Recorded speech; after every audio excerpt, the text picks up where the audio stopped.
Rasulullah itu memberikan gambaran, di akhirat itu banyak orang yang mendapat syafaat Allah, banyak orang yang berpindah dari neraka ke surga.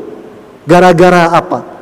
Gara-gara dimintakan syafaat oleh sesama orang beriman karena mereka pernah berjamaah ketika di dunia. Assalamualaikum warahmatullahi wabarakatuh. Alhamdulillahi rabbil alamin. Alhamdulillahil aliyyil azim, dzil wajhil karim wasultanil qadim. Khalaqa fasawwa wa qaddara fahada. Ya'lamu ma baina aydina wa ma khalfana wa huwal alimul hakim. Ashhadu an la ilaha illallah al-barrur rauful mubin, wa ashhadu anna Muhammadan abduhu wa rasuluh, ballagha risalata rabbi wa adda amanata wa tarakana 'alal mahajjatil bayda lailuha kanahariha la yazighu anha illa halikun dzamim. Bapak dan Ibu sekalian, jamaah subuh Masjid Darussalam Kota Wisata rahimakumullah. Subhanallah walhamdulillah, kita oleh Allah Subhanahu wa ta'ala terus diberikan nikmat yang dalam hadis yang diriwayatkan oleh Imam Ahmad, Rasulullah itu bersabda, ada satu tanda penting ketika Allah Subhanahu wa ta'ala sedang mencintai hamba-hambanya.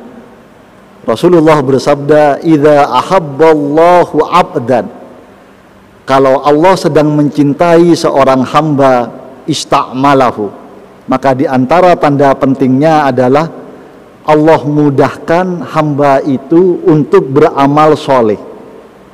Jadi kalau kita oleh Allah diberikan kelapangan untuk beribadah, untuk beramal soleh, untuk bersedekah, maka sebenarnya itu bukan kebetulan yang biasa-biasa saja. Tapi Rasulullah tegaskan itu tanda ketika Allah Subhanahu wa ta'ala mencintai seorang hamba. Semoga kehadiran kita dalam sholat berjamaah ini, dalam majelis ilmu ini, Allah jadikan di antara tanda bahwa Allah melapangkan kita untuk beribadah, untuk beramal soleh, yang itu adalah tanda penting Allah mencintai kita semua. Amin ya rabbal alamin. Para jamaah yang dirahmati Allah, insya Allah dalam 1 jam ke depan kita akan bersama-sama mengkaji satu tema yang sangat penting, yaitu berjamaah meraih kejayaan umat. Umat Islam ini sedang sangat butuh pada tuntunan ini. Kita akhir-akhir ini, bahkan dalam beberapa waktu ke depan, kita benar-benar diombang-ambingkan. Yang Rasulullah sabdakan, jangan-jangan kita ini jumlahnya banyak, cuman kayak buih di lautan. Maka gimana agar potensi umat ini bisa kembali menemukan izzahnya, menemukan kemuliaan dan kejayaannya. Saya ingat satu athar yang sangat populer yang diucapkan oleh Imam Malik bin Anas, yang disebut dengan Imamu Daril Hijrah. Jadi imamnya kota Madinah itu pada zaman tabi'in, atba'ut tabi'in. Pada zaman atba'ut tabi'in itu adalah Imam Malik bin Anas. Imam Malik pernah mengatakan, la yasluhu akhiru hadhil ummah, generasi belakangan dari umat ini, dari umat Islam, itu tidak akan baik, tidak akan menemukan kemuliaan dan kejayaannya, illa bima soluha bihi awwaluha, kecuali kalau mereka itu mengikuti tuntunan, mengikuti teladan dari generasi pertama mereka. Ternyata bagaimana Rasulullah Shallallahu Alaihi Wasallam hanya dalam waktu kurang dari 23 tahun bisa mencetak generasi yang luar biasa. Ternyata di antara kuncinya adalah Rasulullah itu membangun kejamaahan. Rasulullah itu merekatkan hati para sahabat, hati umatnya sebagai jamaah yang kokoh. Makanya kalau kita baca hadis-hadis yang sahih dan hasan, misalnya hadis sahih yang diriwayatkan oleh Imam Bukhari dan sejumlah imam hadis yang lain, ketika Rasulullah Shallallahu Alaihi Wasallam pertama kali datang hijrah dari Mekah ke Madinah, misalnya Abdurrahman bin Auf menceritakan yang dilakukan oleh Rasulullah pertama kali adalah al-mu'akhah. Rasulullah itu mempersaudarakan, Pak, antara para sahabat yang dari kalangan muhajirin dipersaudarakan dengan para sahabat dari kalangan ansor. Misalnya kalau Abdurrahman bin Auf dalam hadis sahih ini, dia menceritakan Rasulullah itu mempersaudarakan dia dengan Sa'id bin Ar-Rabi Al-Ansari, dengan seorang sahabat Ansor namanya Sa'id bin Ar-Rabi, yang dalam hadis sahih riwayat Imam Bukhari itu digambarkan Sa'id bin Ar-Rabi itu adalah orang Ansor yang paling kaya. Jadi ini ketemu, Pak, Abdurrahman bin Auf itu saudagarnya muhajirin, bisnismen yang paling jenius di kalangan muhajirin, insting bisnisnya paling kuat, dipersaudarakan dengan Sa'id bin Ar-Rabi. Dan Sa'id bin Ar-Rabi mengatakan, wahai saudaraku, ana aktsarul ansori malan, saya ini orang Ansor yang paling kaya. Maka mulai hari ini uqassim mali nisfain, saya akan bagi harta saya itu jadi dua, satu untuk saya dan satu saya hadiahkan untukmu. Ini setelah dipersaudarakan oleh Rasulullah Sallallahu Alaihi Wasallam. Misalnya Umar bin Khattab itu dipersaudarakan dengan Atban bin Aus al-Ansari. Kemudian Ubaidah bin Al-Jarrah itu dipersaudarakan dengan Sa'ad bin Mu'adz al-Ansari. Misalnya Sa'id bin Zaid dipersaudarakan dengan Ubay bin Ka'ab.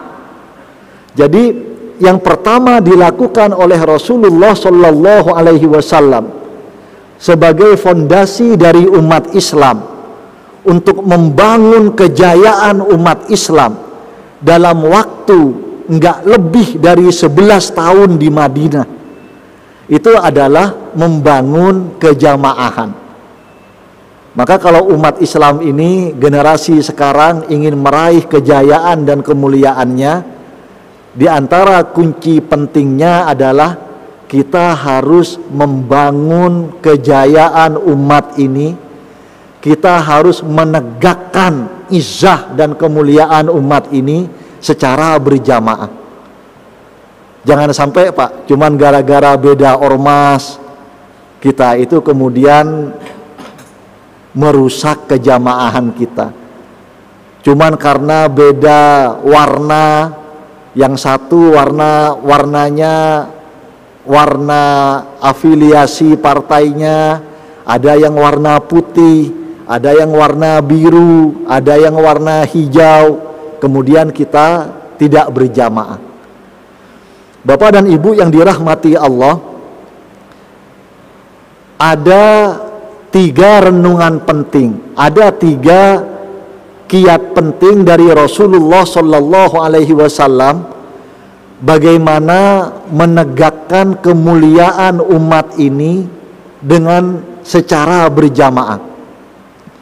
Yang pertama adalah Rasulullah itu membangun kejamaahan dengan merangkai semua pilar, semua potensi yang ada di tengah-tengah umat Islam. Ini bahkan kalau kita renungkan Misalnya dalam hadis sahih, diantaranya diriwayatkan oleh Imam Abu Dawud, Imam Tirmidzi, Imam Ibnu Majah dan Imam Ahmad, Rasulullah itu membangun kejamaahan, membangun kekuatan umat dengan kunci berjamaah itu dengan merangkai 3 pilar penting. Jadi kalau kita mau umat ini mulia, maka kita harus berjamaah dengan 3 pilar ini. Yang pertama, pilar pendidikan. Yang kedua, pilar pemberdayaan ekonomi. Dan yang ketiga, pilar kekuatan sosial dan politik. Jadi berjamaah itu, semua kekuatan umat yang meliputi 3 pilar ini harus dirangkai. Dan luar biasanya kalau kita baca hadis-hadis yang sahih dan hasan, dari sejak awal sejarah umat Islam, kejayaan umat Islam itu tegak karena dilakukan secara berjamaah dengan memperhatikan 3 pilar ini, dengan serius membangun 3 bidang ini. Jadi ada yang cendikiawannya, ulamanya, yang memperhatikan pembenahan pendidikan. Ada saudagarnya, bisnismennya, yang fokus pada pemberdayaan ekonomi. Ada orang-orang berpengaruhnya, tokoh-tokohnya, tokoh-tokoh masyarakatnya, yang fokus pada kekuatan sosial dan politik. Saya ambil contoh. Dalam hadis sahih, diantaranya diriwayatkan oleh Imam Abu Dawud, Imam Tirmidzi, Imam Ibnu Majah dan Imam Ahmad. Renungan yang mendalam adalah, mungkin kita pernah mendengar ada namanya Al-Ashrah Al-Mubasysyarina bil Jannah. Ada 10 sahabat yang dapat kabar gembira akan langsung masuk surga. Rasulullah bersabda, Abu Bakrin fil Jannah, wa Umar fil Jannah, wa Utsman fil Jannah, wa Aliyun fil Jannah, wa Talhah fil Jannah, wa Zubair fil Jannah, wa Abdurrahman bin Auf fil Jannah, wa Sa'ad bin Abi Waqqas fil Jannah, wa Sa'id fil Jannah, wa Abu Ubaidah bin Al-Jarrah fil Jannah. Jadi ada 10 sahabat yang dalam hadis sahih itu disebutkan dapat kabar gembira akan masuk surga. Ternyata kalau kita renungkan 10 sahabat yang dapat kabar gembira masuk surga ini bidangnya meliputi 3 pilar kejayaan umat ini. Yang cendikiawannya itu ada Ali bin Abi Thalib dan Sa'id bin Zaid radhiyallahu anhuma. Yang saudagarnya, orang kayanya, bisnismennya itu ada Abdurrahman bin Auf, ada Sa'ad bin Abi Waqqas. Ini kalau kita ingat misalnya hadis sahih, di antaranya riwayat Imam Bukhari dan Imam Muslim, hadis tentang wasiat. Ini kita ingat betapa kayanya Sa'ad bin Abi Waqqas. Ketika Sa'ad bin Abi Waqqas sakit parah, sebelum diwafatkan oleh Allah Subhanahu wa ta'ala, Rasulullah itu jenguk Sa'ad bin Abi Waqqas, Pak. Kemudian Sa'ad bin Abi Waqqas ini bertanya pada Rasulullah, "Ya Rasulullah, inni rajulun dzu malin." Wahai Rasulullah, saya ini orang yang sangat banyak hartanya. Wala yarithuni illa ibnah. Sementara yang mewarisi saya itu hanya 1 anak perempuan tunggal. Konglomerat, Pak, yang mewarisi hanya 1 anak perempuan tunggal. Ini kalau jamaah yang masih bujang, jangan nanya rumahnya yang di sebelah mana, Ustadz. Jadi ini orang yang sangat kaya. Kemudian Sa'ad bin Abi Waqqas nanya, "Ya Rasulullah, afa atasaddaqu bi thulusai mali?" Ya Rasulullah, boleh enggak kalau saya berwasiat, saya wakafkan untuk Islam 2/3 dari harta saya? Rasulullah menjawab, "La ya Sa'ad." Enggak boleh wahai Sa'ad. Kalau orang zaman sekarang Pak, mau sedekah 2/3 enggak boleh, sedih apa seneng Pak? Wah, kebetulan enggak boleh, ternyata dalam Islam enggak boleh kalau orang wakaf 2/3 dari hartanya. Kalau Sa'ad bin Abi Waqqas itu sedih, nawar ke Rasulullah. Wan nisfu ya Rasulullah, kalau enggak boleh saya wakafkan 2/3, boleh enggak saya wakafkan setengahnya? Rasulullah kembali menjawab, "La ya Sa'ad." Setengah juga enggak boleh wahai Sa'ad. Nawar lagi Pak. Wa thulusu ya Rasulullah. Kalau enggak boleh setengah, boleh enggak 1/3? Baru kemudian Rasulullah tersenyum dan beliau menjawab, "Ats-thulus wa thulusu katsir ya Sa'ad." Kalau 1/3 boleh, dan 1/3 itu udah banyak. Nah, ini yang menjadi dalil kenapa wasiat itu dalam harta maksimal 1/3. Makanya Pak, kalau misalnya ada orang ahli waris datang ke pesantren kemudian menyampaikan, "Ustadz atau kiai atau ajengan, orang tua kami yang beberapa waktu lalu diwafatkan oleh Allah itu berwasiat setengah hartanya ingin diwakafkan untuk pesantren Ustadz." Kira-kira Ustadznya seneng apa enggak seneng Pak?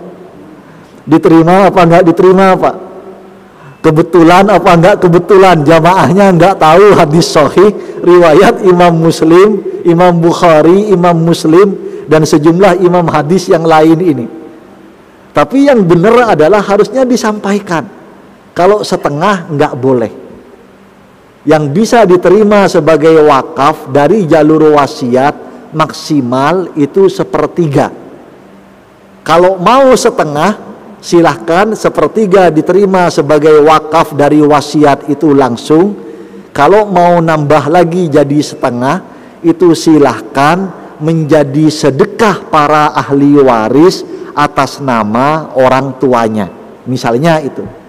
Jangan sampai kiainya, ajengannya bilang, "Wah, kebetulan nih jamaahnya nggak tahu hadisnya." Nah, ini contoh. Yang saudagar itu ada Abdurrahman bin Auf, ada Sa'ad bin Abi Waqqas, ada Abu Bakar As-Siddiq. Yang dalam hadis riwayat Imam Tirmidzi, Abu Bakar As-Siddiq itu ketika turun ayat untuk berinfak di jalan Allah, itu datang ke Rasulullah membawa seluruh hartanya. Sampai Rasulullah keheranan dan bertanya, "Ya Aba Bakrin, ma abqa kali ahli." Kalau kamu mau infak di jalan Allah sebanyak ini, apa yang kamu sisakan untuk keluargamu? Apa jawaban Abu Bakar As-Siddiq? "Ya Rasulullah, wahai Rasulullah, saya enggak menyisakan untuk keluarga saya kecuali Allahu wa Rasuluh, kecuali kecintaan kepada Allah dan Rasulnya." Diterima oleh Rasulullah, ini infaknya Abu Bakar As-Siddiq. Umar pengen niru Pak, ternyata oleh Rasulullah itu enggak diterima. Ketika Umar mau niru seperti Abu Bakar As-Siddiq, makanya ada ungkapan populer dari Umar bin Khattab dalam hadis sahih, diantaranya diriwayatkan oleh Imam Bukhari.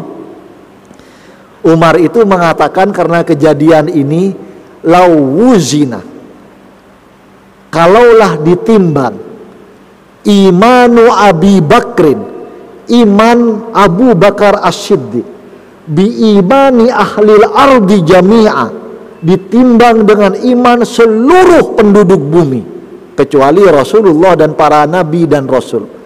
Apa kata Umar bin Khattab? "La rojiha imanu Abi Bakrin." Pasti lebih berat imannya Abu Bakar As-Siddiq.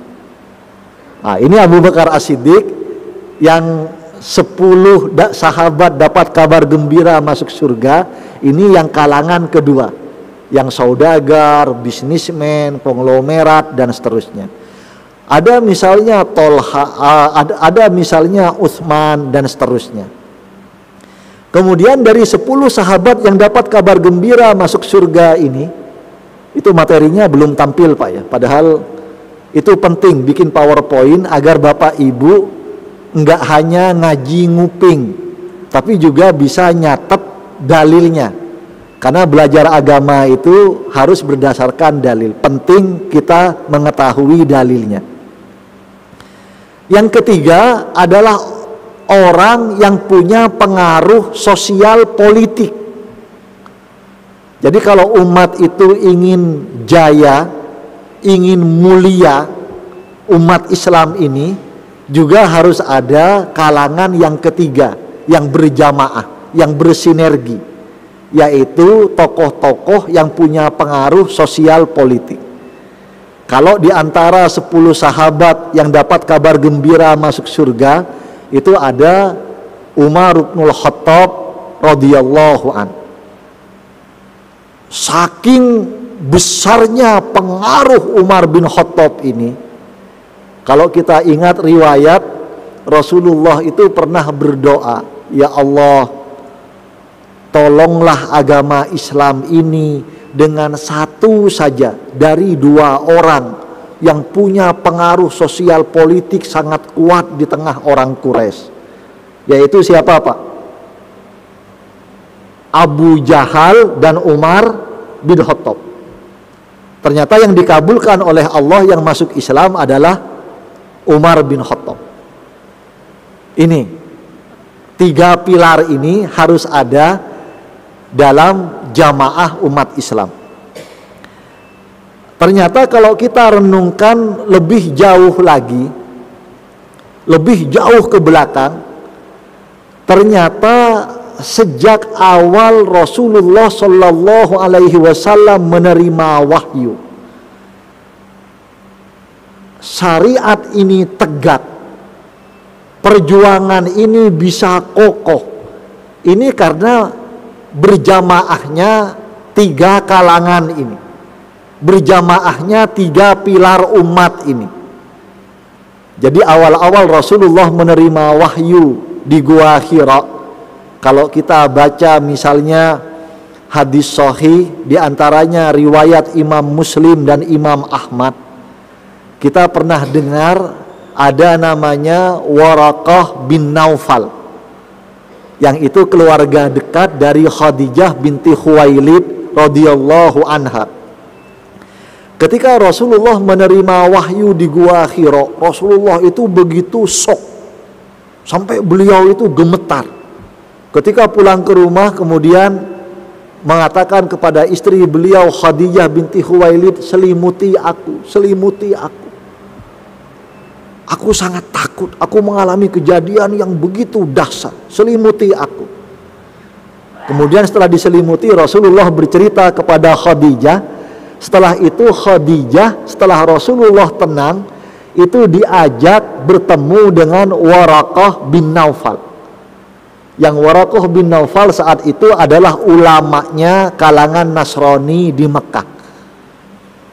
Kemudian setelah bertemu dengan Waraqah bin Naufal, Rasulullah diminta menceritakan apa yang dia alami. Kemudian apa komentar dari Waraqah bin Naufal? Hadzan namus alladzi jaa bihi Musa. Ini kabar tentang kitab suci ini yang engkau ceritakan ini, wahai anak dari saudaraku. Inilah yang diceritakan, yang disampaikan oleh Nabi Musa alaihi salam. Ini kitab suci. Dan kemudian Waraqah bin Naufal mengatakan, ya laitani akunu hayyan yauma yukhrijuka qaum. Sungguh malang aku, kalaulah nanti, andaikan nanti aku masih hidup ketika kaummu itu mengusirmu, menguber-ubermu, mengintimidasimu. karena kamu menyampaikan risalah Allah Subhanahu wa ta'ala ini. Bapak dan Ibu yang dirahmati Allah, ada potongan menarik dalam hadis sahih ini. Ketika Waraqah bin Naufal cerita ke Rasulullah, andaikan aku nanti masih hidup ketika kaummu mengusirmu, menguber-ubermu hanya gara-gara engkau menyampaikan kitab suci ini. Maka Rasulullah keheranan, Pak. Apa jawaban Rasulullah? Awa mukhrijiyahum. Emang orang-orang Quraisy bakal musir saya? Emang mereka akan nguber-nguber saya? Apa makna dari potongan hadis sahih ini? Ternyata kalau kita pahami yang disampaikan oleh surahul hadis, ulama-ulama hadis tentang hadis ini, Rasulullah itu sebelum beliau menerima kitab suci, itu beliau adalah idolanya orang Quraisy.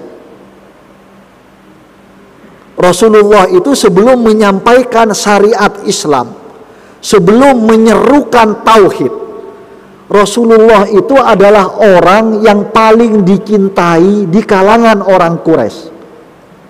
Semua orang tua itu pengen punya anak seperti Muhammad bin Abdullah. Semua perempuan, semua gadis pengen punya suami seperti Muhammad bin Abdullah. Semua pemuda, kalau pemuda sekarang idolanya Lionel Messi. Ini yang muda-muda jangan sampai idolanya Cristiano Ronaldo. Barusan sebelum sholat tahajud itu udah angkat koper pulang ke negaranya, Pak. Dikalahkan oleh Maroko dengan semangat. Mungkin Maroko itu membawa semangatnya Tariq bin Ziyad ketika menyeberang dari Afrika Utara, dari Maroko menyeberang ke semenanjung Iberia, kemudian menaklukkan Andalusia, Spanyol sampai Portugal. Nah, ini ternyata Maroko kemarin ngalahkan Spanyol, tadi malam ngalahkan Portugal. Dalam sejarahnya Tariq bin Ziyad itu enggak sampai menaklukkan Perancis. Saya enggak tahu nanti di semifinal bisa ngalahkan Perancis atau enggak. Ini kayaknya jamaah mulai protes. Ini Ustadz mau cerita bola atau mau ceramah gitu ya. Bapak dan Ibu yang dirahmati Allah, ternyata Rasulullah itu sebelum beliau menyampaikan dakwah tauhid, beliau itu orang yang paling dicintai di kalangan Quraisy. Sehingga wajar ketika Waraqah bin Naufal mengatakan, "Ya laitani akunu hayyan yauma yukhrijuka qaumuk." Sungguh malang aku kalaulah aku nanti masih hidup ketika kaummu mengusirmu dan menguber-ubermu. Apa jawaban Rasulullah? Awa mukhrijiyahum. Emang kaumku nanti akan mengusirku, akan menguber-uberku. Itu enggak kebayang, Pak, oleh Rasulullah. Orang yang paling diidolakan di kaumnya. Jadi kalau Bapak Ibu ingat riwayat ketika semua kabilah Quraisy berselisih, sengketa siapa yang akan meletakkan Hajar Aswad kembali ke tempatnya di Ka'bah, yang ngasih solusi siapa, Pak? Yang ngasih solusi adalah Muhammad bin Abdullah, Rasulullah sebelum beliau menjadi nabi dan rasul. Maka kemudian apa jawaban Waraqah bin Naufal? Ma jaa rajulun qattu bimithli ma ji'ta bihi illa udiya. Dalam sejarah panjang manusia enggak ada orang yang membawa kitab suci, yang mengemban amanah risalah Allah seperti yang engkau emban ini, kecuali ia pasti disakiti, ia pasti diusir, ia pasti dibenci oleh kaumnya. Maka kemudian Waraqah bin Naufal mengatakan, kalaulah aku masih hidup ketika kaummu itu menyakitimu, ansurka nasron muazzara, maka aku pasti akan membelamu sekuat tenagaku. Nah, ini Pak, di awal Islam kekuatan umat ini ada pilar yang pertama itu cendikiawannya, ulamanya, think tanknya, pemikirnya. Dalam jamaah umat Islam ini harus ada. Yang kedua siapa? Dalam sejarah awal umat Islam, misalnya ada Khadijah binti Khuwailid. Khadijah binti Khuwailid itu saudagarnya Quraisy. Jadi kalau misalnya ada istilah perempuan, 50 perempuan paling berpengaruh, 50 perempuan terkaya. Itu zaman Quraisy, nomor satunya siapa Pak?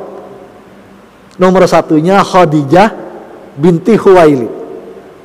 Ada Abu Bakar As-Siddiq yang juga mendukung dakwah Rasulullah di awal-awal perjuangan beliau. Misalnya dalam hadis sahih, saya ingat Aisyah radhiyallahu anha itu pernah mengatakan, ma ghirtu ala ahadin min nisa'in nabi illa ala Khadijah. Aku enggak pernah cemburu pada satu pun dari istri Rasulullah kecuali aku hanya cemburu pada Khadijah. Aneh apa enggak aneh Pak? Aisyah itu satu-satunya istri Rasulullah yang dinikahi dalam keadaan gadis.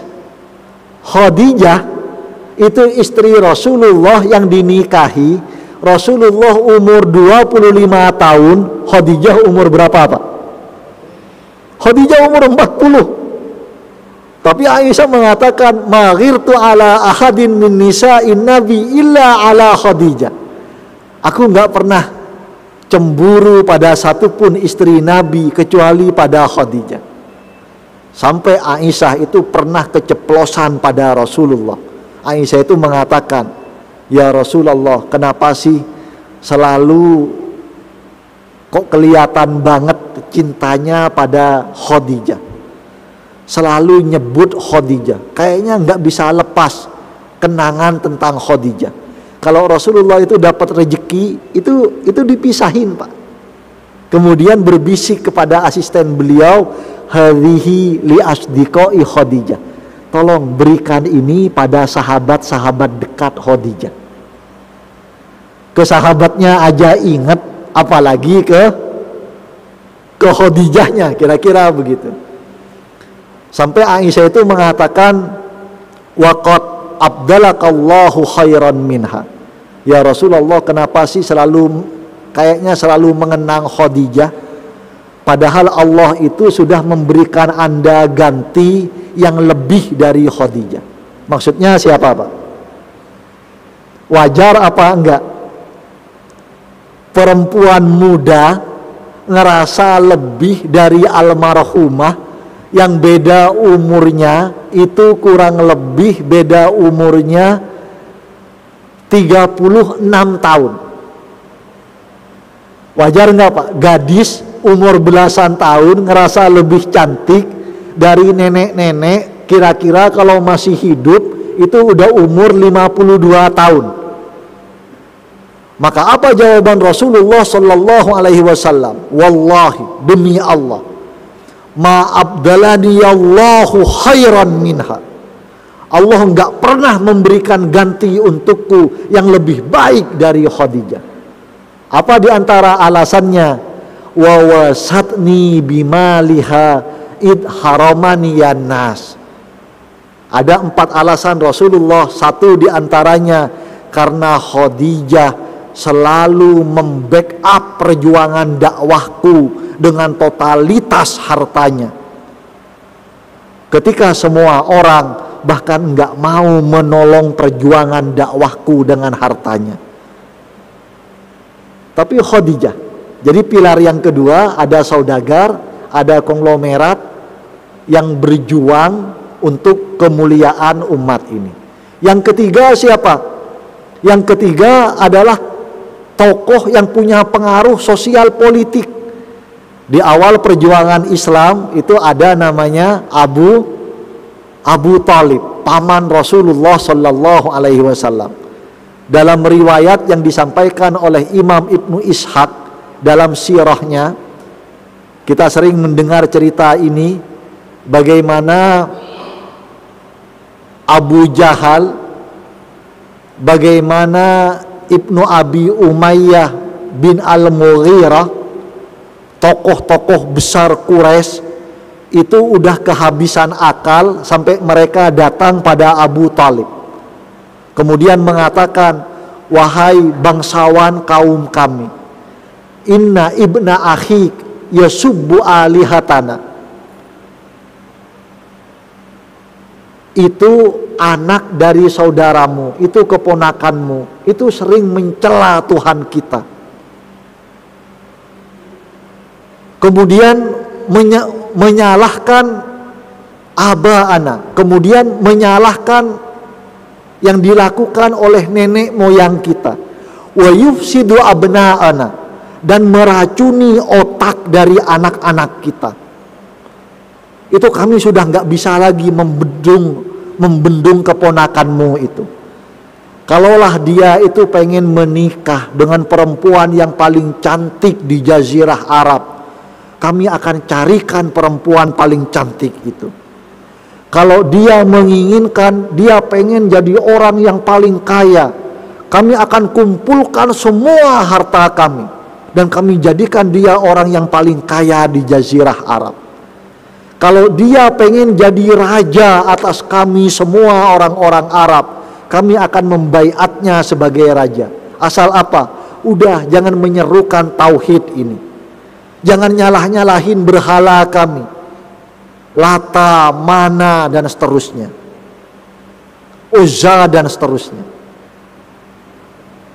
Tapi kemudian apa jawaban Rasulullah Sallallahu Alaihi Wasallam? Seandainya lihat itu matahari yang bersinar terik itu, seandainya mereka membakarku, ini dalam riwayat yang lebih kuat. Saya nanti akan ceritakan riwayat yang lebih lemah, yang agak lemah, tapi yang lebih sering kita dengar. Seandainya mereka membakarku dengan matahari yang terik itu, aku tidak akan meninggalkan dakwah tauhid ini, wahai paman. Ini dalam riwayat yang lebih kuat. Kalau dalam riwayat yang agak lemah, itu redaksinya begini: law wada'us samsa fi yamini. Kalaulah orang-orang Quraisy itu meletakkan matahari di tangan kananku, wal qamara fi yasari, dan bulan di tangan kiriku. Jadi Rasulullah itu disiksa dengan matahari ditaruh di tangan kanannya, bulan di tangan kirinya. Ala an atruka hadzal amr la atrukuhu, hanya agar aku meninggalkan kewajiban dakwah tauhid ini, maka sungguh aku tidak akan meninggalkannya hatta yudkhirahullah au ahlika fihi, sampai nanti Allah memenangkan dakwah tauhid ini atau aku yang binasa karena perjuangan dakwah ini. Jadi ini Pak, dalam jamaah umat Islam ini harus ada tokoh sosial politik. Di awal perjuangan Islam itu ada Abu Thalib. Ternyata Khulafaur Rasyidun, Al-Khulafa Ar-Rasyidun itu juga sama, terdiri dari 3 kalangan ini, yang cendekiawan Ali bin Abi Thalib, yang konglomerat bisnismen, yang saudagar Abu Bakar dan Utsman radhiyallahu anhuma, yang tokoh sosial politik punya pengaruh besar secara sosial politik ada Umar bin Khattab. Jadi berjamaah untuk kemuliaan umat ini harus meliputi 3 pilar ini. Itu yang diajarkan oleh Rasulullah Sallallahu Alaihi Wasallam. Kemudian kiat kedua Rasulullah Shallallahu Alaihi Wasallam, bagaimana kita berjamaah untuk meraih kejayaan umat ini adalah dalam membangun jamaah umat ini harus merangkul semua kalangan. Enggak ada istilahnya ini potensial, ini enggak potensial, ini orang penting, ini udahlah, ini enggak usah dianggap atau biasa-biasa aja. Kalau hadir resepsi dipisah apa enggak dipisah Pak, undangan. Ada yang antriannya atau ngambil makannya itu ada yang umum. Tapi ada juga yang dipisah atau enggak Pak? Ada yang dipisah, padahal itu enggak sesuai dengan syariat. Enggak usah pakai dalil yang mungkin Bapak Ibu akan susah untuk mengingatnya. Saya berikan renungan yang sederhana. Di resepsi itu sering ada tulisan apa Pak Bu? Sering ada tulisan mohon apa Pak? Mohon doa restu. Siapa yang menjamin bahwa undangan yang umum itu doa restunya tidak mustajab, sementara undangan yang VIP itu doa mereka lebih mustajab dari undangan yang umum? Siapa yang menjamin Pak? Kenapa harus dipisah? Ada undangan umum, ada undangan VIP. Kalau tujuan utama dari walimah itu adalah mohon doa restu. La haula wala quwata illa billah. Maka di antara kiat membangun kejamaahan umat itu harus merangkul semua kalangan. Yang terdidik dirangkul, yang awam dirangkul, yang kalangan saat itu kalangan elit dirangkul, yang kalangan grassroots akar rumput itu juga harus dirangkul. Ini yang dicontohkan oleh Rasulullah Sallallahu Alaihi Wasallam. Renungan pentingnya, kalau kita baca ayat-ayat Al-Quran dan hadis-hadis yang sahih dan hasan, ternyata inilah kunci kejayaan umat ini. Bahwa kejayaan umat ini hanya bisa diwujudkan kalau kita berjuang secara berjamaah. Dan perjuangan berjamaah itu harus merangkul semua kalangan. Yang terdidik atau yang awam, yang elit maupun yang grassroots, semua harus bersama, seiring sejalan, bergandengan tangan dalam jamaah umat ini. Saya berikan gambaran-gambaran dari Al-Quran dan dari hadis-hadis yang sahih dan hasan. Kalau Rasulullah Shallallahu Alaihi Wasallam dulu sakit hati pada Umar bin Khattab, tadi yang saya ceritakan, Umar bin Khattab itu adalah satu dari dua orang yang paling bengis memusuhi Islam selain Abu Jahal Ibnu Hisham. Jadi yang paling keras, yang kalau Rasulullah itu mau sakit hati, kalau Rasulullah itu mau dendam, yang Rasulullah itu paling sakit hati itu pada Abu Jahal dan Umar bin Khattab. Tapi ternyata apa? Bahkan Umar bin Khattab dirangkul oleh Rasulullah Sallallahu Alaihi Wasallam. Dan ketika Umar bin Khattab masuk Islam, apa yang Allah tunjukkan untuk kita semua? Umar bin Khattab itu Pak, satu di antara sedikit sahabat yang ucapannya itu Allah jadikan sebagai ayat Al-Quran. Enggak semua sahabat utama itu ucapannya ada yang Allah jadikan sebagai potongan ayat Al-Quran. Saya ambil contoh. Pernah suatu kali Umar bin Khattab itu sedang duduk bersama Rasulullah. Kemudian Umar bin Khattab itu nyeletuk ke Rasulullah sallallahu alaihi wasallam, "Ya Rasulullah, ala nattahidha min maqam Ibrahim musalla." Ya Rasulullah, itu orang habis tawaf itu kalau sholatnya tetap di depan Ka'bah mengganggu orang tawaf yang lain. Gimana kalau sholat sunnahnya itu di dekat makom Ibrahim? Bapak Ibu kalau haji atau umroh selesai tawaf sholat sunnah di mana, Pak?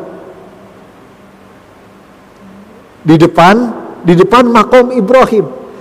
Celetukan Umar bin Khattab ini kemudian turun Al-Baqarah ayat 125. A'udzu billahi minasyaitonir rajim wattakhidhu mim maqami Ibrahim musalla.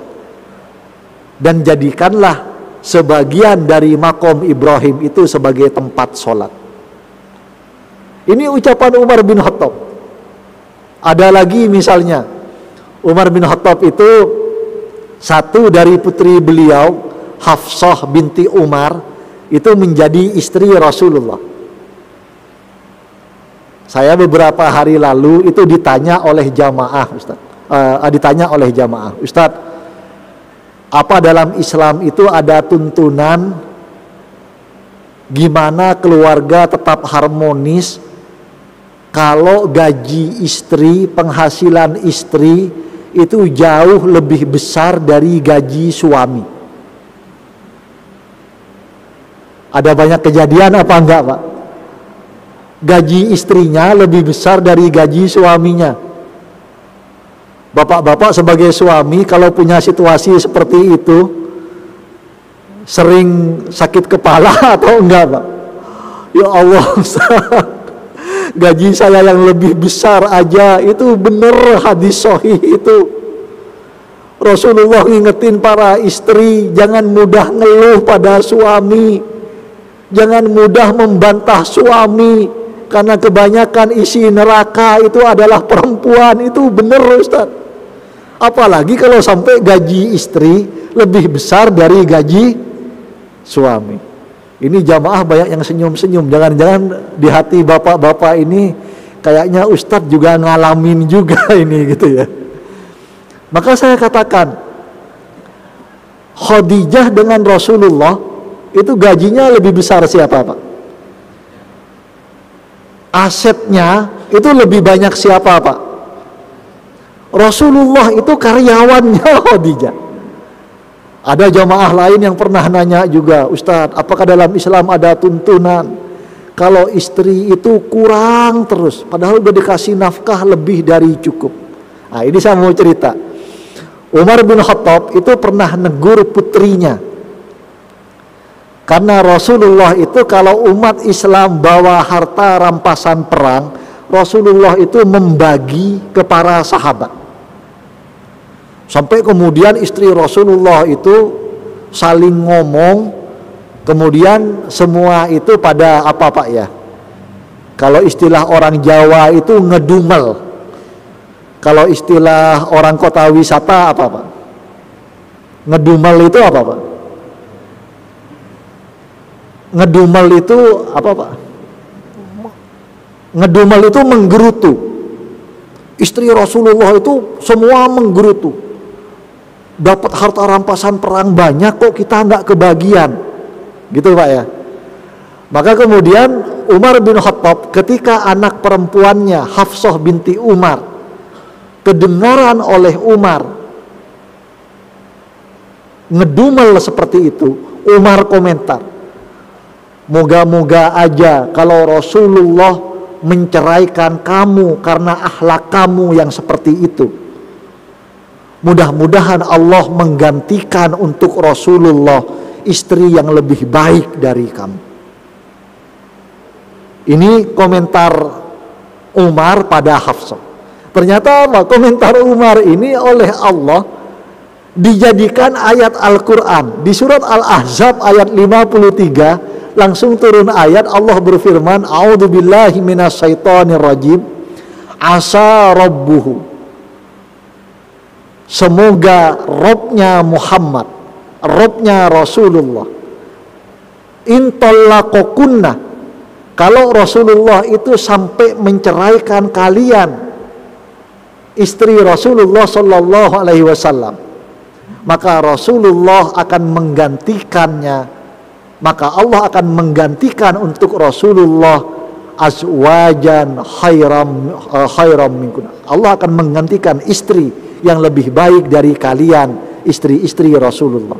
Jadi Umar bin Khattab ini yang sebelum Islam itu yang paling keras memusuhi Islam, dirangkul oleh Rasulullah dalam jamaah umat Islam.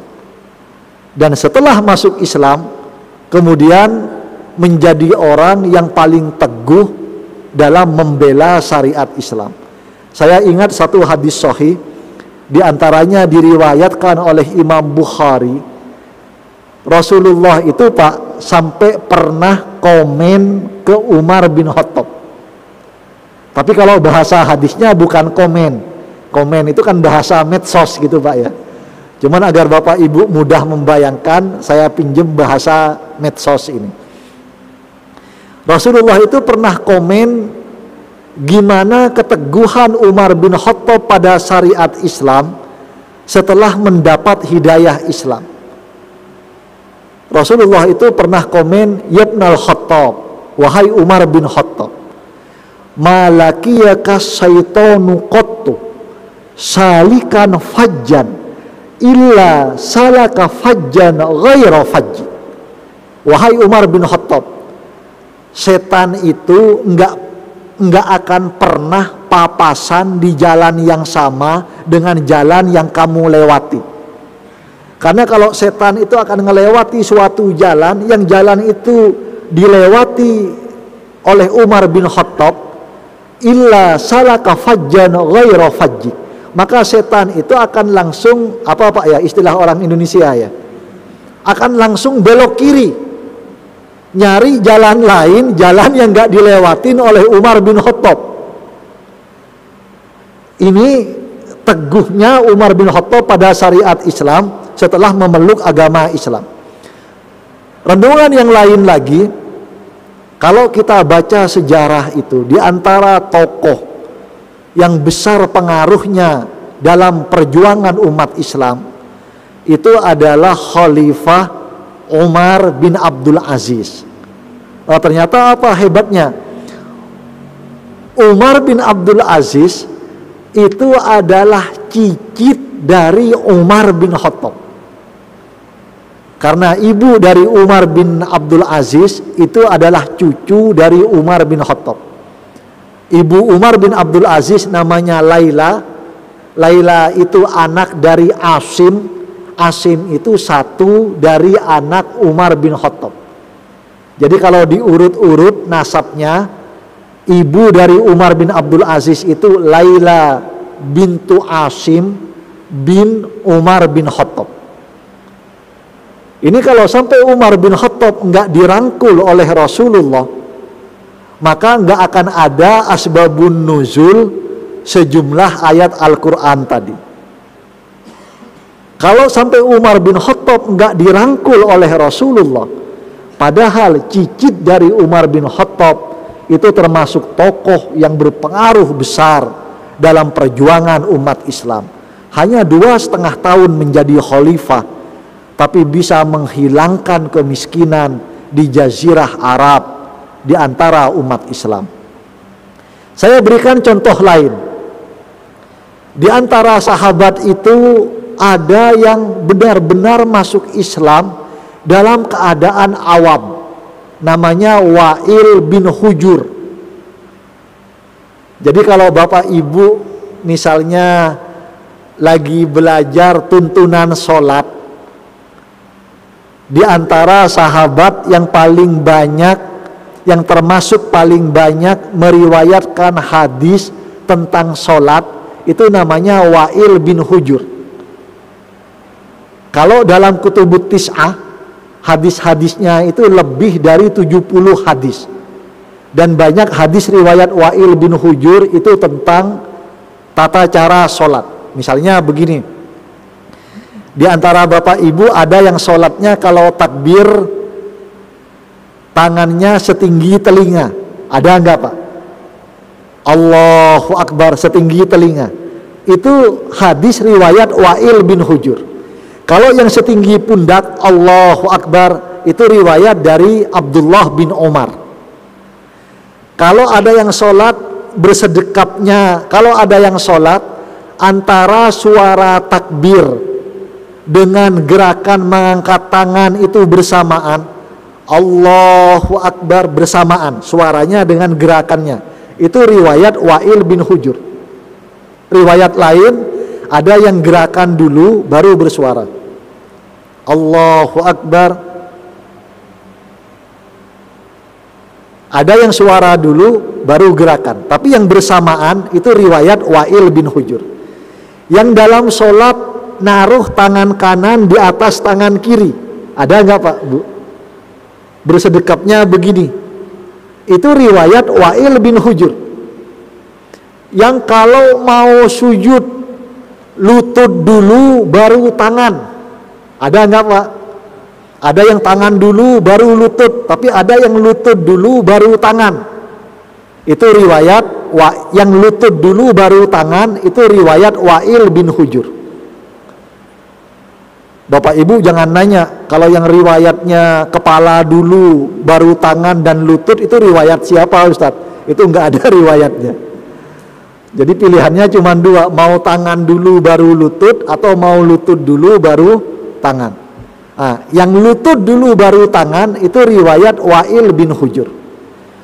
Yang kalau tasahud, ada enggak Pak Bu? Yang tasahud jari tengah sama jempolnya dikaitkan membentuk lingkaran. Kalau ada yang posisi tasahudnya begini, itu riwayat Wa'il bin Hujur. Riwayat Wa'il bin Hujur yang posisinya begini. Ada yang posisinya begini, tapi ada yang posisinya begini. Yang posisi begini itu riwayat Wa'il bin Hujur. Kalau Rasulullah ngeremehin Wa'il bin Hujur, maka banyak riwayat-riwayat sahih hadis tentang sholat itu yang dari Wa'il bin Hujur. Kalau Bapak Ibu pernah dengar seorang ilmuwan muslim namanya Ibnu Khaldun, yang di barat disebut sebagai bapak ilmu sosiologi. Ibnu Khaldun itu keturunannya Wa'il bin Hujur. Kalau Wa'il bin Hujur enggak dirangkul oleh Rasulullah dalam jamaah umat Islam akan kehilangan banyak kekuatan. Jadi kiat Rasulullah yang kedua berjamaah untuk mewujudkan kejayaan umat ini harus merangkul semua kalangan. Yang terdidik dirangkul, yang awam seperti Wa'il bin Hujur dirangkul, yang imannya udah kuat seperti Abu Bakar As-Siddiq dirangkul, yang dulu sangat membenci Islam seperti Umar bin Khattab, seperti Khalid bin Walid itu dirangkul, yang elit, yang kaya dirangkul, yang grassroots, yang miskin dirangkul. Saya kasih contoh. Di antara sahabat yang awalnya miskin itu ada namanya Suhaib bin Sinan Ar-Rumi. Sahabat yang datang dari Rum, dari Persia, dalam keadaan sebatang kara, miskin, oleh Rasulullah itu dirangkul. Tapi dalam waktu enggak lebih dari 5 tahun di Mekah, kemudian Suhaib bin Sinan ini menjadi satu di antara konglomerat terkemuka di Mekah. Padahal awalnya cuma orang sebatang kara, datang dari jauh, miskin, gak punya modal, gak punya koneksi, gak punya jaringan bisnis. Suhaib bin Sinan Ar-Rum. Dan Al-Quran mencatat, misalnya di surat Al-Baqarah ayat 207, ketika Suhaib bin Sinan Ar-Rumi, satu di antara konglomerat terkaya di Mekah, pendatang dari Persia yang mengalahkan juragan-juragan Quraisy itu, kemudian ingin ikut hijrah bersama menyusul Rasulullah Shallallahu Alaihi Wasallam.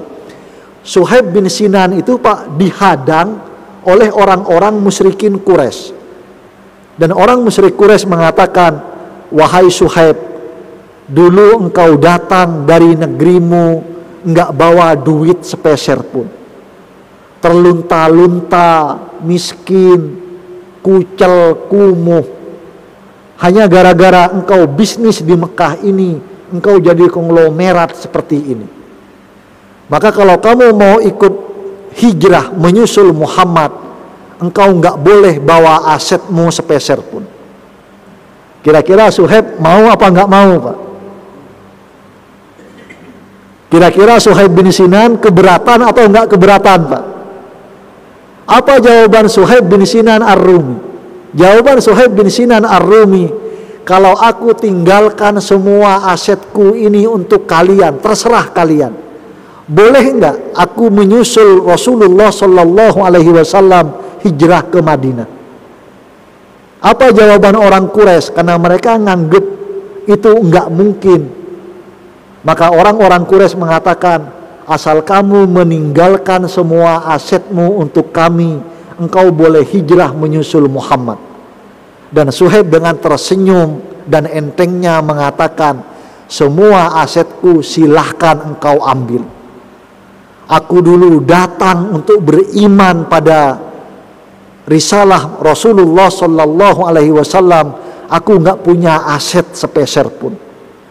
Maka sekarang pun semua aset ini nggak ada nilainya bagiku dibanding hidayah Islam. Ketika Suhaib bin Sinan mengatakan itu di Madinah, Pak, di Madinah, Allah Subhanahu wa taala berfirman, A'udzu billahi minasyaitonir rajim wa minan nas, dan di antara manusia.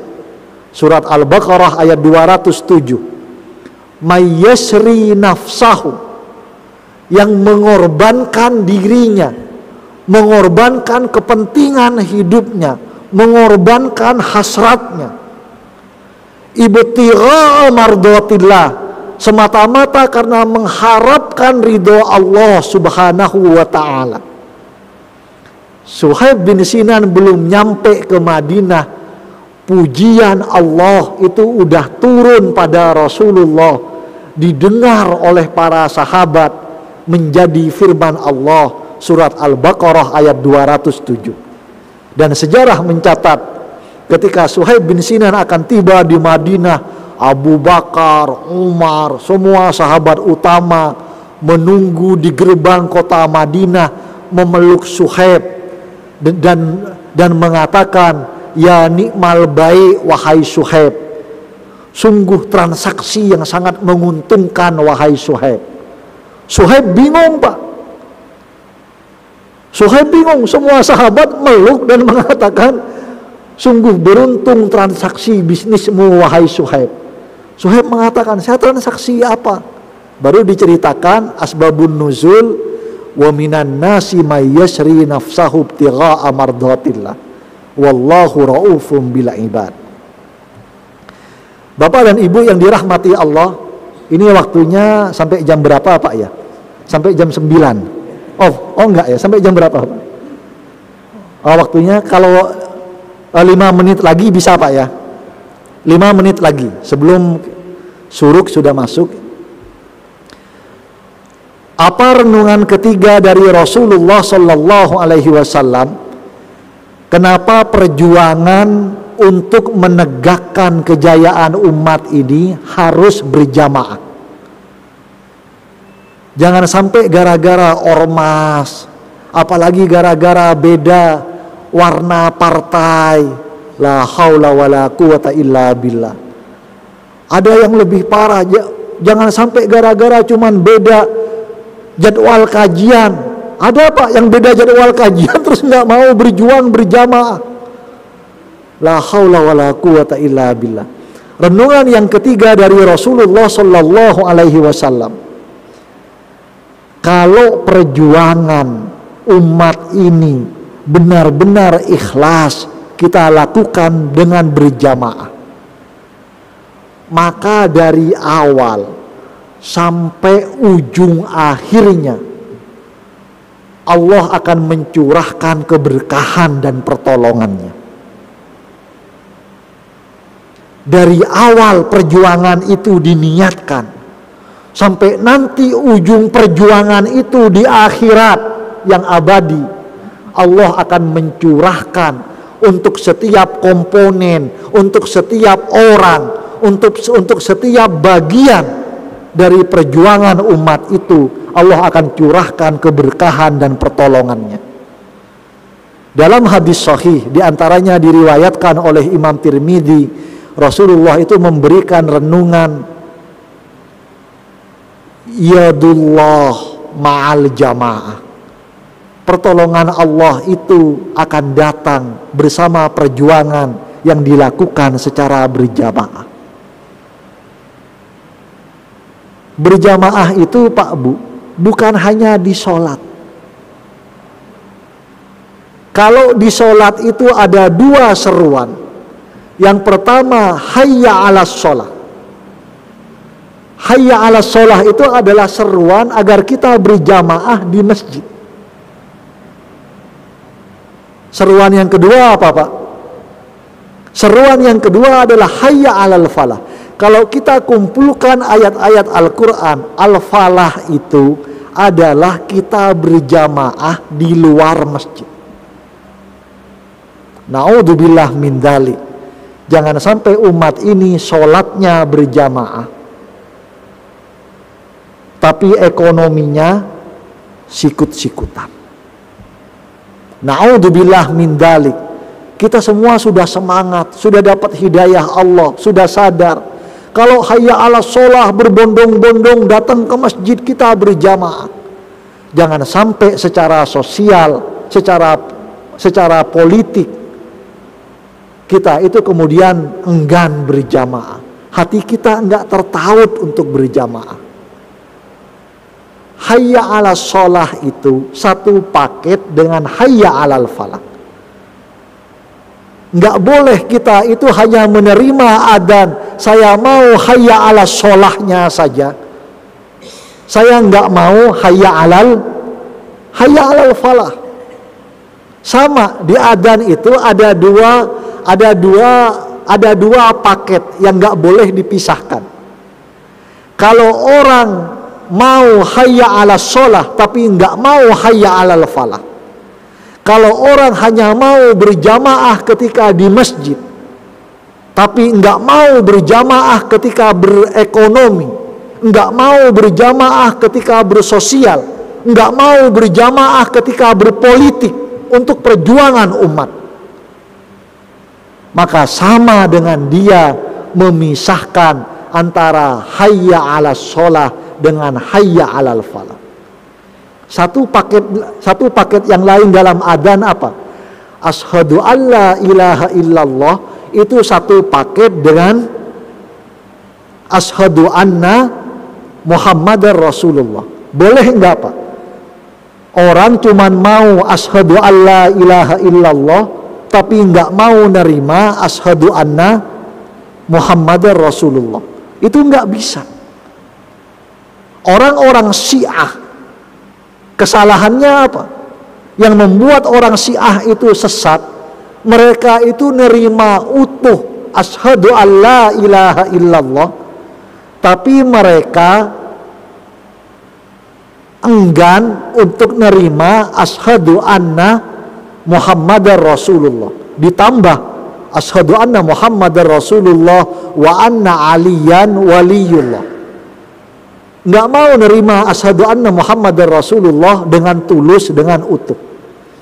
Jadi kalau kita nggak mau nerima hayya 'alas sholah satu paket dengan hayya 'alal falah, itu sama dengan kita itu nggak mau nerima asyhadu alla ilaha illallah satu paket dengan asyhadu anna Muhammadar Rasulullah. Kalau kita berjuang untuk umat ini secara berjamaah, maka dari mulai niatnya Allah itu akan menurunkan keberkahan dan pertolongannya. Kalau kita mau sholat berjamaah ke masjid, Pak, Ibu, kalau kita berjamaah sholat ke masjid, itu dapat pahalanya hanya setelah berjamaah atau dari mulai niat berjamaahnya ketika berangkat dari rumah, Pak.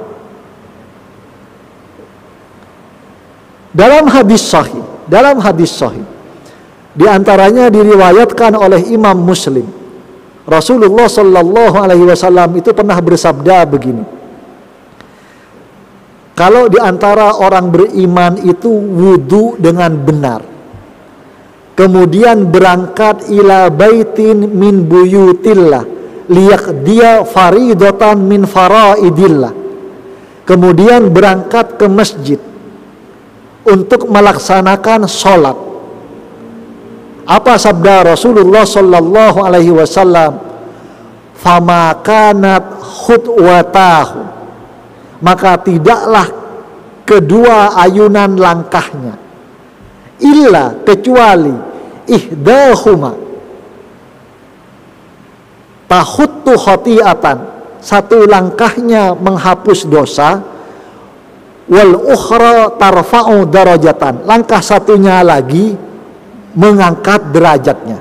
Jadi kita itu melangkah, Pak Bu, ini belum nyampe ke masjid, baru niat berjamaah, satu langkah ngapus dosa, langkah satunya lagi ngangkat derajat, langkah satunya lagi ngapus dosa, langkah satunya lagi ngangkat derajat. Jangan-jangan saya cerita hadis sahih ini, Bapak Ibu kalau jamaah Darussalam Kota Wisata pada sedih. Ustadz, emang nggak ada yang hadis sahihnya itu putaran ban, Ustadz? Yang hadis sahihnya bukan langkah, putaran ban yang kanan menghapus satu dosa, putaran ban yang kiri mengangkat derajat, putaran ban yang belakang menghapus dosa, putaran ban satunya lagi ngangkat derajat. Emang nggak ada, Ustadz, yang hadisnya putaran ban? Ah, itu sama, Pak. Maksudnya putaran ban insya Allah juga termasuk dalam hadis ini. Jadi kalau kita berjuang secara berjamaah, dari mulai niatnya aja itu Allah turunkan pahala, keberkahan dan pertolongan. Yang kedua, ketika proses perjuangan, misalnya di surat Shaf ayat 4, di surat As-Saff ayat 4 Allah Subhanahu wa taala berfirman, A'udzubillahi minasyaitonir rajim, innallaha, sesungguhnya Allah, yuhibbul ladzina yuqatiluna fi sabili, mencintai orang-orang yang berjuang di jalan Allah, shaffan, dalam satu shaf secara berjamaah.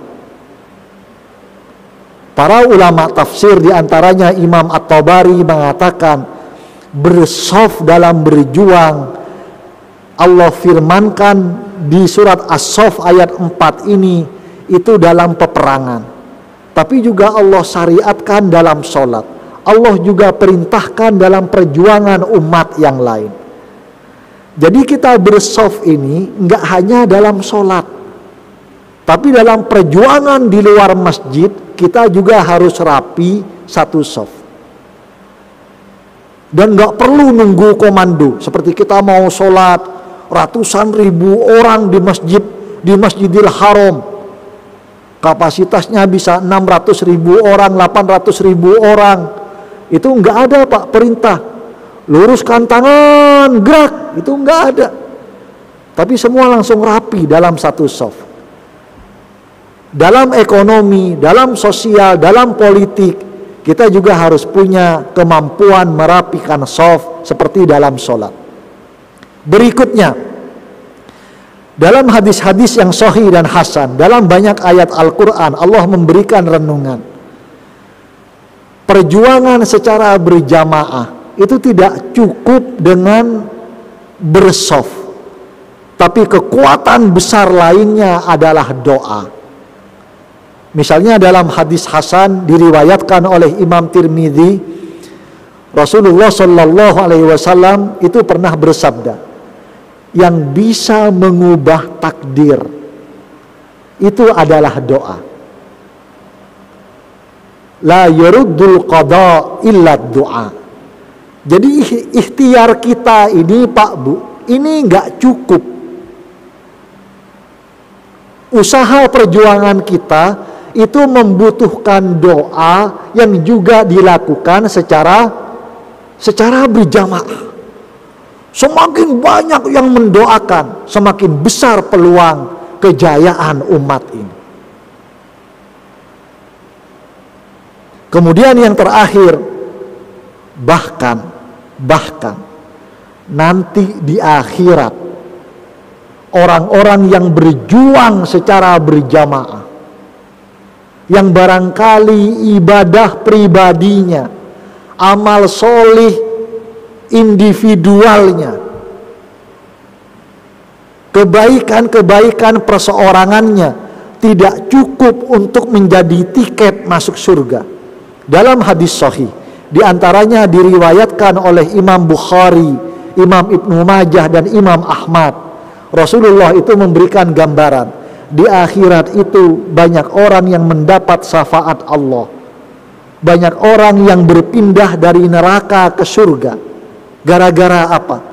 Gara-gara dimintakan syafaat oleh sesama orang beriman karena mereka pernah berjamaah ketika di dunia.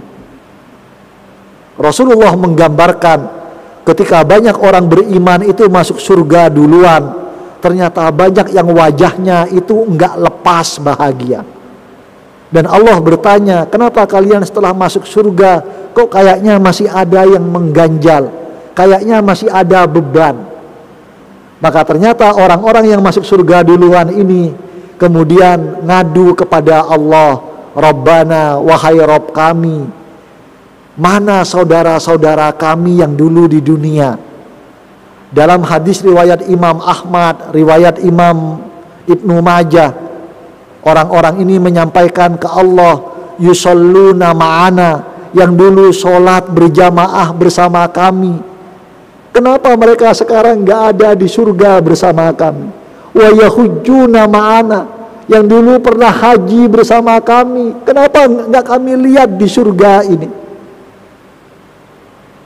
Dalam hadis riwayat Imam Bukhari ditambahkan, wa ya'maluna ma'ana, yang dulu pernah beramal solih bergandengan tangan, seiring sejalan, berjamaah bersama kami, berjuang untuk umat.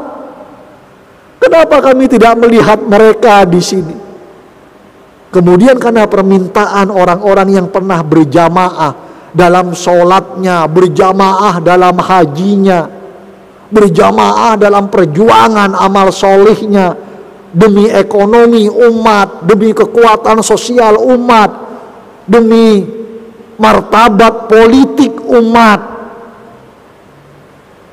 Allah Subhanahu wa ta'ala kemudian berfirman kepada yang masuk surga duluan ini, idhabu ilan nar, pergilah kalian ke neraka, wa akhriju minha man araftum, dan dengan syafaatku ajak keluar dari neraka, ajak pindah ke surga, angkat ke surga dengan syafaatku semua orang yang kalian tahu, yang dulu pernah berjamaah bersama kalian ketika di dunia, baik dalam sholat, baik ketika haji, baik ketika beramal solih, berjuang untuk umat ini. Mohon maaf sebesar-besarnya. Subhanakallahumma wa bihamdik, asyhadu an la ilaha illa anta, astaghfiruka wa atubu ilaik. Wassalamualaikum warahmatullahi wabarakatuh.